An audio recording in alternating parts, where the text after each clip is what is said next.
Now to the latest on relief efforts in Dominica, which has been devastated by Hurricane Maria.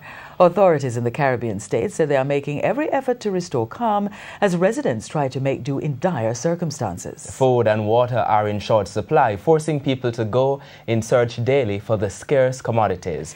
There's also been a rush on petrol stations, but the government insists there is no need for that. TVJ's Herman Green is in Dominica and now reports. On Sunday, all gas stations across the island of Dominica were closed. This is not the norm, but after Hurricane Maria, like other businesses, gas stations took a few days to assess the damage. When some reopened later in the week, there was a run on the stations, leading to violence and shooting, and the government enforcing a curfew. Soldiers took charge at those petrol stations that were operating. No vehicles were allowed in.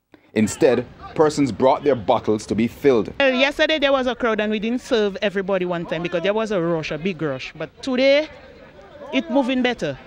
It's moving better. I must say they behaved themselves well and they're getting served as we wanted it to go. I was happy to hear this morning that there's no shortage for gas. So there's no need to rush, there's no need to fight. There's hundreds of thousands of gallons. Every company has hundreds of thousands of gallons. So I think it's because of the unawareness of these things why people went into panic mode and they were rushing and fighting and all that for gas. So since I heard that, that has relieved me. Well, so they'll go in order. If you didn't line, everybody will go in order by 2 and they'll get the petrol. Then if there is no line, there's confusion. But everything is okay now. The officials say a vessel with fuel is on the way to Dominica to be imported within the coming weeks.